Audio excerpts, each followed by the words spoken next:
경쟁자라는 단어가 영어로는 라이벌이라고 하지요. 근데 흥미롭게 이 라이벌은요, 강이라고 하는 뜻을 가지고 있는 리버. 자, 같은 뿌리에서 파생된 단어라는 것이에요. 그러니까 경쟁자는요, 라이벌은 같은 물을 마시는 사이라는 것이에요. 그래서 같은 물을 마시는 동질 업종, 동질 분야에서 라이벌이 생기는 것이지요. 자, 라이벌 의식을 갖게 되어진다고 하는 것은요, 그 순간부터 이해와 애정과 그리고 양보심을 갖기가 쉽지 않게 되어지는 것이에요. 자, 물론 한 자리에 앉아서 겉으로는 서로 웃을 수 있어요. 그러나 내면적으로는요, 평행선을 달려요. 자, 이런 관점에서 세례 요한은요, 모든 부분에서 예수님과 라이벌이 될 정도의 그런 상황을 가지고 있었어요. 인간적인 여러 조건들로 따져볼 때 세례 요한이 오히려 예수님보다 더 우월했어요. 신분의 출생에서부터가 달라요. 예수님은 목수의 집안에서 출생하셨지요. 그런데 세례 요한은요, 그 아버지가 사가랴 제사장이었어요. 예수님보다 6개월 먼저 태어났어요. 그리고 예수님보다 먼저 사역하셨어요. 예수님이 30세에 막 사역을 시작할 때 이미 세례 요한의 명성은요, 이스라엘에 널리 퍼져 있었어요. 심지어는 예수님이 세례 요한에게 세례를 받으셨어요. 그리고 이스라엘 백성들 사이에는 세례 요한이 하나님께서 보내신 메시아다라는 생각이 이렇게 편만해 있었어요. 그런 상황 속에서 오늘 본문이 시작이 되어지는 것이에요. 22절 말씀 보겠습니다. 22절입니다. 시작. 그 후에 예수께서 제자들과 유대 땅으로 가서 거기 함께 유하시며 세례를 베푸시더라. 누가 세례를 베푸셨다는 거예요? 예수님이 세례를 베푸셨다고 말씀하고 있는 거지요. 지금까지 세례는 세례 요한만이 주는 그런 전유물처럼 생각이 되어졌는데 예수님도 지금 세례를 베풀기 시작한 것이에요. 그런데 문제가 생겼어요. 자, 세례 요한을 추종하는 사람들이 더 많았으면, 세례 요한에게 다가가는 사람들이 더 많았으면 괜찮았을 터인데, 예수님이 세례를 주기 시작하는 순간부터 사람들이 예수님께로 몰려들기를 시작한 거예요.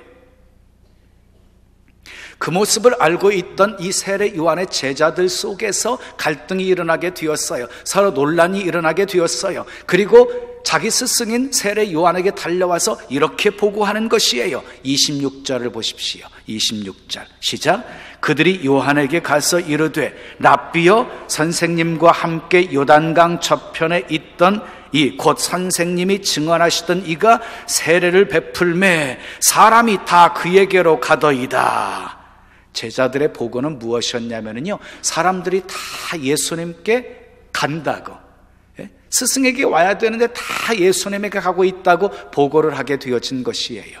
여러분, 사실 세례 요한의 제자의 입장에서 예수님에게 모든 사람들이 쏠리는 모습을 볼 때 마음이 편하지가 않았던 것이지요. 충분히 그럴만하지요. 사람인지라 그렇게 생각할 수 있지요. 그렇다고 한다면 세례 요한도 제자들과 똑같은 그런 마음을 갖고 있었을까요? 자, 27절 이하의 말씀을 보면은 세례 요한은 제자들과 전혀 다른 마음을 갖고 있었다는 사실을 확인하게 되어져요. 그리고 우리를 놀라게 하는 답이 있어요. 30절 말씀에 소개가 되어져요. 30절을 읽겠습니다. 시작. 그는 흥하여야 하겠고 나는 쇠하여야 하리라 하시니. 그래. 자, 예수님을 구세주로 고백하는 사람들이라고 한다면 이 세례 요한의 고백에 전적으로 동의하게 되실 것입니다. 자, 예수님은 반드시 더 위대해지셔야 합니다. 아멘 하십시다. 예수님은 더 커지셔야 합니다. 더 흥하셔야 합니다.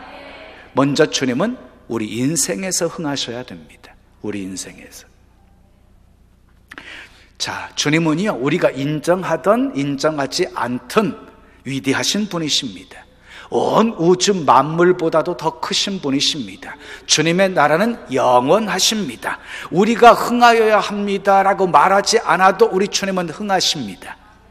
세상 그 무엇으로도 예수님의 크심을 인정하지 않을 수 없습니다. 예수님의 위대하심을 대적할 자 없습니다. 그런데 이사야서 1장 3절 4절 말씀을 보면은 소는 그 임자를 알고 나귀는 그 주인의 구유를 알건만은 이스라엘 백성들은 알지 못한다고 말씀하시면서 우리 하나님께서 슬퍼하고 계십니다. 이스라엘 백성들은 주님의 풍성하신 은혜를 경험하고 살았으면서도 그 은혜를 우습게 여기며 하나님을 떠나버립니다. 그래서 하나님께서는 그들의 인생 속에서 흥하실 수가 없으셨던 것입니다. 자, 이스라엘 백성들에게 일어났던 일들은 지금도 우리 삶 속에 똑같이 일어나고 있습니다. 세상의 수많은 사람들이 주님의 크고 위대하심을 인정하지 않습니다. 그래서 주님은 그들의 인생 속에서 흥하실 수가 없는 것입니다. 자, 주님을 우리 인생의 주인으로 모셔드리면 그분은 우리 인생에서 흥하십니다. 주님을 우리가 경외하며 순종하면 주님은 우리 인생 속에서 흥하십니다. 주님의 이름을 성축하며 우리가 높여드리면 주님은 우리 인생 속에서 흥하십니다. 주님이 흥하시면 우리 안에 기쁨이 가득하고, 아멘, 평안이 가득하고 행복이 가득하고 감사가 넘치게 되어집니다. 이런 은혜가 여러분들의 삶에 있기를 축복합니다. 자, 오늘은 세례 요한이 끝까지 사명을 완수할 수 있었던 그 비결이 무엇인지를 살펴보면서 함께 은혜를 나누고자 합니다. 첫째, 따라 하겠습니다. 선을 넘지 않습니다. 세례 요한은 선을 넘지 않았어요. 28절 말씀을 보겠습니다. 28절입니다. 시작. 내가 말한 바 나는 그리스도가 아니요 그의 앞에 보내심을 받은 자라고 한 것을 증언할 자는 너희니라 하고 말씀해. 제자들이 찾아와가지고 사람들이 예수님께 다 간다고 하는 말을 전해 들었을 때 제자들에게 세례 요한이 한 말입니다. 나는 그리스도가 아니다. 나는 그분 앞에 보내심을 받은 자다. 그것을 증거할 자는 바로 너희이다. 여러분, 세례 요한은요 선을 넘지 않았습니다. 요한복음 1장을 보면 백성들이 세례 요한이 메시아인 줄 알았어요. 그래서 사람들이 당신은 메시아가 아닙니까? 라고 물을 때마다 손사래를 치면서 나는 선지자 이사야가 말한 대로 주의 길을 곱게 하라고 광야에서 외치는 소리다 라고 대답합니다. 나는 그분의 신들매 풀기도 감당치 못할 자라고 대답합니다. 세례 요한은 자신의 역할에서 충실했습니다. 선을 넘지 않았습니다. 사랑하는 여러분, 우리는 주님이 말씀이 가라고 하는 데까지만 가야 됩니다. 주님이 멈추라는 곳에서 멈춰야 됩니다. 선을 넘어가면 안 돼요. 선을 넘어가면. 대통령이요 외국에 나가게 되어지면 항상 선발대가 며칠 전에 앞서 나갑니다. 그리고 길을 만듭니다. 의전을 준비를 합니다. 자, 세례 요한은 예수님의 길을 닦으러 온 사람이었어요. 예수님보다 6개월 전에 먼저 태어났어요. 세례 요한의 사명은 순전히 예수님을 위해서 준비하는 사역이었어요. 여러분, 세례 요한은요 정말 그 사역에 충실했어요. 선을 넘지 않았어요. 선을 넘지 않았어요. 그런데 여러분, 사람들은 때로 선을 참 잘 넘어요. 선을 잘 넘어요. 아론과 미리암이 선을 넘었습니다. 하나님이 모세를 사용하실 때에 모세에게 도전을 합니다. 너만 지도자냐? 하나님이 너하고만 말씀하시냐? 우리하고도 말씀하시는 것 아니냐? 그러면서 모세의 권위에 도전을 하게 되어집니다. 그것은 하나님의 권위에 도전하는 것과 같았습니다. 결국 미리암은 나병에 걸리게 되어지고, 그리고 아론은요 가나안 땅에 들어가지 못하게 되어집니다. 가룟 유다도 선을 넘어서 결국 스승을 은 30에 팔아먹는 죄를 범하게 되어진 것이지요. 자, 바벨론의 벨사살 왕도 선을 넘었어요. 잔치를 배설했어요. 이제 술이 취하게 되어지니까 예루살렘에서 빼앗아온 성전 기명을 가져오게 해요. 그리고 거기다가 술 따라 마셔요. 하나님의 거룩함을 모욕한 거예요. 그랬더니 갑자기 손가락 하나가 벽에 나타나가지고 글을 쓰는 거예요. 메네 메네 데겔 우바르신, 왕이 하나님의 저울에 달려 부족함이 비었다. 여러분, 그날 밤 벨사살 왕은 죽습니다. 그리고 벨사살 왕이 죽는 것으로 끝난 것이 아니라 메데 바사가 쳐들어와 가지고 바벨론 나라가 망해버립니다. 나라까지 망해버립니다. 여러분, 선을 넘으시면 안 돼요. 절대로 선을 넘으면 안 돼요. 세계 어느 나라보다 이단 교주 그리고 사이비 재림 예수가 가장 많은 곳이 어딘 줄 아십니까? 대한민국입니다. 자칭 그리스도가 여기도 있고 저기도 있고 막 그렇습니다. 자, 선을 넘어버린 것이지요. 그런데 세례 요한은 당시 하늘을 치솟는 인기를 가지고 있으면서도 충분히 자기가 그리스도의 자리에 올라갈 수 있었지만 선을 넘지 않았습니다. 두 번째 따라하겠습니다. 예수님으로 인하여 기뻐합니다.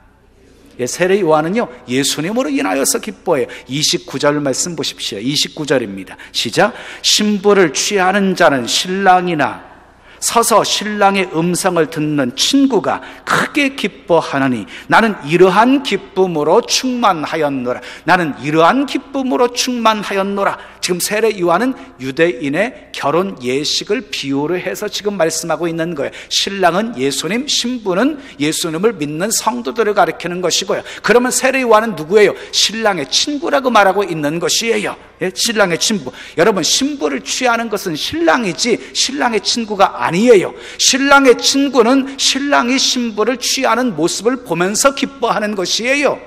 자, 세례 요한이 그 신랑 친구의 기쁨과 같은 기쁨이었다는 것이에요. 사랑하는 여러분, 우리는 예수님이 흥하시는 것으로 기쁨이 충만하셔야 합니다. 사실 요한은요, 충분히 예수님을 시기하고 질투할 수 있었습니다. 사역적으로 보면은 세례 요한이 더 선배였습니다. 자, 사람들의 인기가 대단했습니다. 자, 그러나 늦게 나타난 예수님의 인기가 올라가게 되어지자 배가 아플 만도 하지 않았겠습니까? 자, 만약에 세례 요한이 예수님을 시기하고 질투했더라고 한다면 이 기쁨이 충만하지 못했을 것이고 끝까지 사명을 완수하지도 못했을 것입니다. 그런데 세례 요한은 많은 사람들이 자신을 떠나서 예수님께로 나아가는 모습을 보고 오히려 기뻐합니다. 예수님의 성공이 자기의 기쁨이었고 예수님을 소개할 수 있는 것으로만도 큰 영광이라고 생각했기 때문입니다. 자, 세 번째 따라하겠습니다. 나는 쇠하여야 하리라 고백하며 삽니다. 세례 요한은요, 나는 쇠하여야 하리라 하고 고백하면서 살아요. 고백하면서. 30절 말씀 보지요. 30절 말씀 보겠습니다. 시작. 그는 흥하여야 하겠고 나는 쇠하여야 하리라 하니라. 그는 흥하여야 하겠고 나는 쇠하여야 하리라. 우리 중에 예수님이 흥하시는 것을 원치 않을 사람이 누가 있겠습니까? 예수님을 구주로 고백하는 사람이라고 한다면 예수님이 내 안에서 흥하시기를 모두가 원할 것입니다. 간절히, 아주 간절히 원할 것입니다. 그런데 여러분, 우리가 그토록 간절히 주님이 내 안에서 흥하기를 원하는데도 불구하고 예수님께서 내 안에서 흥하시지 못하시는 이유가 무엇입니까? 내가 쇠하지 않기 때문입니다. 자, 쇠한다는 말은 무슨 말이냐면 작아진다는 말이에요. 작아진다. 여러분, 내가 작아지고 작아질수록 내 안에 계신 예수님이 커지는 거예요. 커지는 거예요. 근데 내가 커지고 커지잖아요. 그러면 내 안에 계신 예수님이 작아지고 또 작아지는 것이에요. 여러분, 또 쇠한다는 말은요, 없어진다, 감소된다, 그리고 내가 죽는 것을 말하는 것이에요. 우리가 죽는 것만큼 예수님은 흥하십니다. 자, 여러분에게 나는 쇠하여야 하리라, 이 고백이 있으십니까? 그 고백대로 살기 위해서 몸부림치면서 처절한 영적 싸움을 하고 계십니까? 여전히 죽지 않고 여전히 작아지지 않고 여전히 나를 내세우려고 하는 그 자아 때문에 울며 탄식하며 회개하면서 살고 계십니까? 자, 나는 쇠하여야 하리라, 이 고백은 특히 열심을 품고 교회에서 봉사하는 사람들이 해야 될 고백입니다. 교회를 위해서 열심히 봉사하는 여러분들 기억하십시오. 봉사를 통해 예수님이 흥하시면 되는 겁니다. 나의 봉사를 통해 예수님이 흥하시면 됩니다. 그것이 우리의 사명이기 때문입니다. 봉사를 통해서 내가 흥하려고 하면 안 됩니다. 봉사를 통해서 나를 자랑하고 나를 내세우면 절대로 안 됩니다. 그러면 넘어집니다. 때로는 열심히 일하고 욕을 먹을 때도 있습니다. 그러나 여러분, 나는 쇠하여야 하리라 이렇게 고백하면서 사는 사람들에게 그 욕은 전혀 문제가 되지를 않습니다. 예수님이 흥하셨다면 그것으로 충분하고 예수님이 흥하셨다면 그것으로 나의 기쁨이 되기 때문입니다. 그러므로 나는 쇠하여야 하리라 이 고백은요, 사람들이 나를 오해하고 욕할 때 드려야 할 고백입니다. 사람들이 나의 수고와 헌신을 잊어버리고 오히려 나를 향해서 손가락질할 때 우리가 드려야 할 고백입니다. 나를 그렇게 따르고 사랑하던 사람들이 나를 배신하고 떠나갈 때 우리가 드려야 할 고백입니다. 이 고백은 여러분들보다 제가 훨씬 더 많이 해야 할 고백입니다. 왜냐하면 제 안에 자꾸 인정받고 대접받고 섬김 받으려는 그 유혹이 끊임없이 있기 때문입니다. 사랑하는 성도 여러분, 나는 쇠하여야 하리라 날마다 이렇게 고백하면서 사십시다. 교회에서 봉사할 때도 나는 쇠하여야 하리라 이렇게 고백하면서 일하십시다. 세상에서도 직장에서도 나는 쇠하여야 하리라 이렇게 고백하면서 사십시다. 그럴 때 우리 안에 계신 예수님께서 흥하십니다. 교회를 흥하게 하십니다. 구원의 역사를 이루십니다. 정택이 목사님이 쓰신 책 내면 세계의 치유에 나오는 이야기입니다.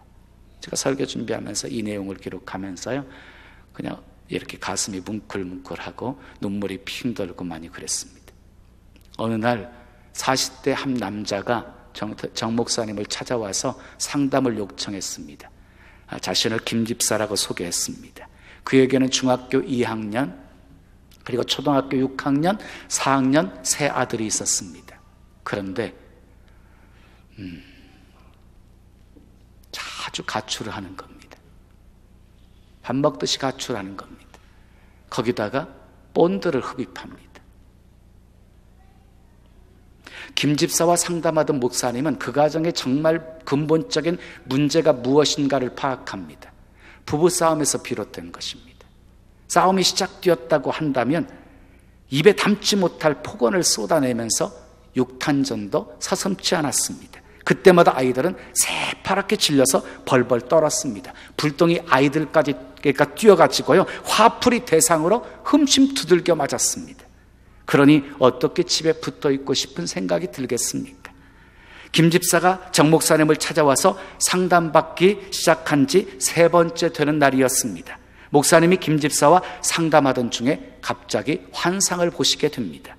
김 집사의 세 아들이 푸른 죄수복을 입고 나란히 서 있는 모습이었습니다. 근데 더 끔찍한 것은 그 중에 2 아들이 교수대에 매달려 있는 것이었습니다. 목사님의 환상을 전해 들은 김 집사가 얼굴이 하얗게 질리면서 어떻게 하면 되겠느냐고 매달렸습니다.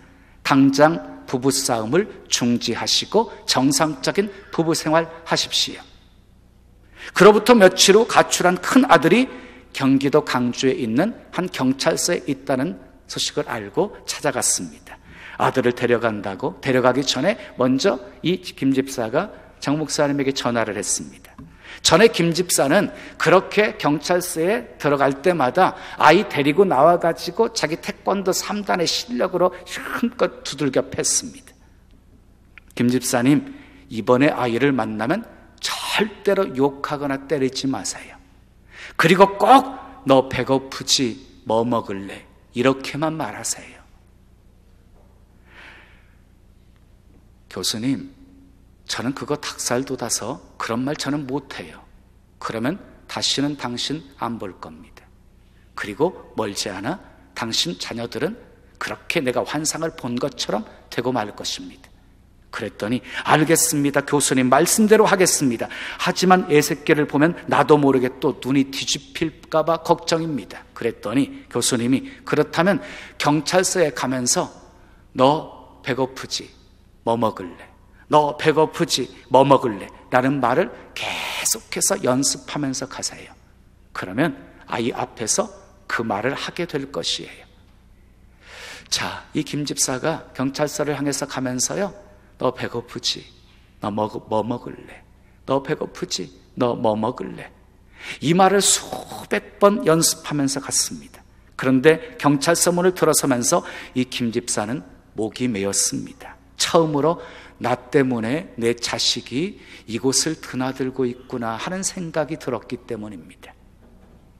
서약서를 쓰자 유치장에 있던 큰 아들이 밖으로 나왔습니다. 아버지 얼굴을 보자 금세 사색이 되어서 반사적으로 방어 자세를 취했습니다. 아버지의 이단 옆차기가 언제 어떻게 날아올지 몰랐기 때문입니다. 잔뜩 긴장해 있는 아들에게 김 집사가 말을 열었습니다. 너 배고프지? 뭐 먹을래? 아버지의 갑작스러운 질문에 아들은 짜장이라고 소리쳤습니다.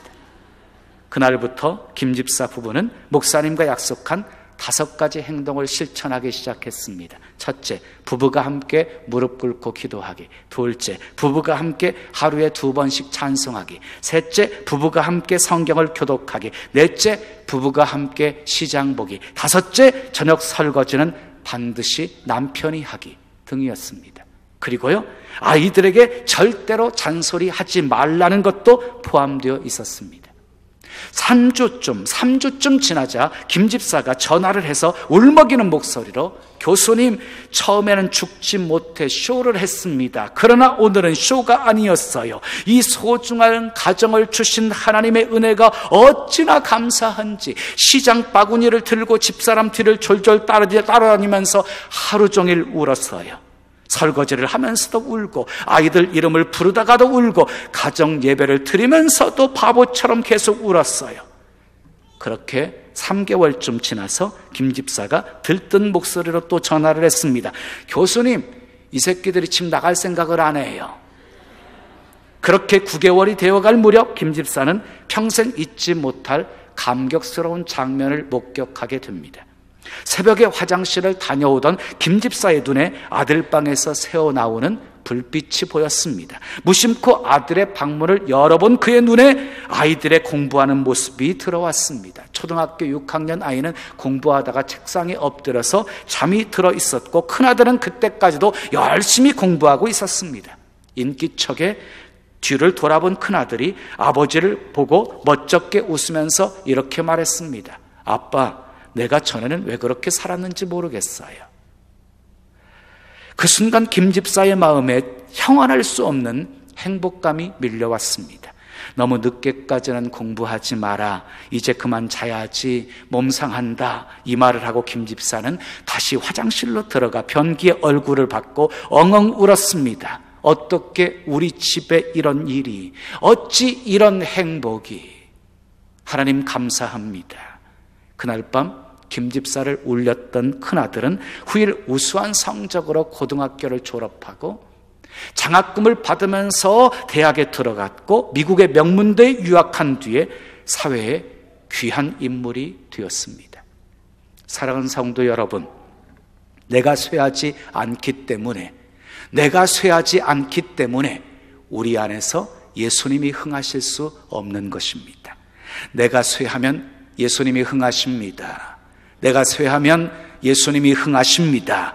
내 안에 계신 예수님이 흥하시면 부부 관계가 변화되고 자녀들이 변화되고 가정이 살아납니다. 내 안에 계신 예수님이 흥하시면 성도들과의 관계가 변하고 교회가 새로워집니다. 내 안에 계신 예수님이 흥하시면 나를 통해 구원의 역사가 시작됩니다.